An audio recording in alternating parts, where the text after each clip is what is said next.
There will be multiple videos for creating this program.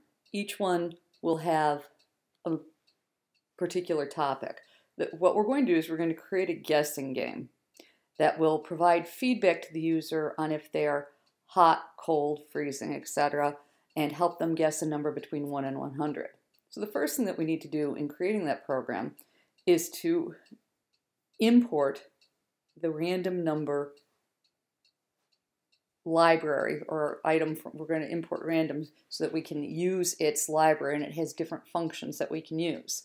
So when we want to import something, we're going to choose the import statement and then what we're going to import. And then we have our main method where we're using random. So we're setting answer, our variable, to equal random.randint, library and function, and we're passing it the values of 1 and 100. It's going to generate a number between 1 and 100 inclusive. And then I want to see that that worked, so I'm going to have a print statement of hint plus the answer. This will let us test it. And at this point, you should actually, once you've coded this, you should test the program to make sure that everything's working. I have done that, and so I'm going to call my second function, which will test, and so I'm going to have result equals test, answer, so I'm going to call test, and here I'm using correct answer. These are not the same variable. They point to different spots in memory.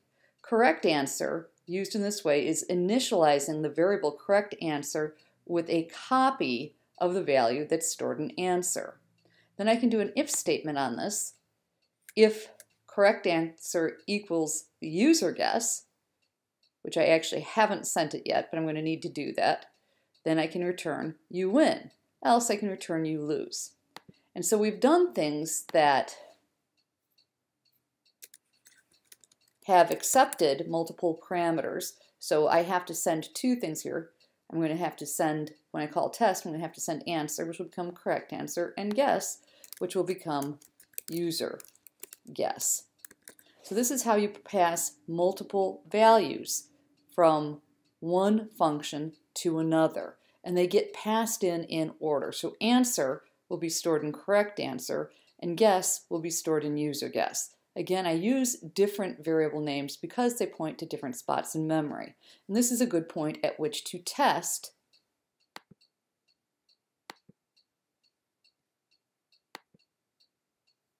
and so when I'm testing something like this, I really want to know what the right answer is so that I can see if both portions of the function are working. So if I hit yes, okay, so it's passing things back, but I don't actually know if it's working or not until I print something out. So I need to do a print result. And again, I code, I test, I code, I test, and that is the way you should code. So I'm going to test again with 53. You win. Now let's try it with a wrong answer.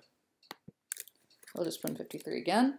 You lose. Okay, so that part's working.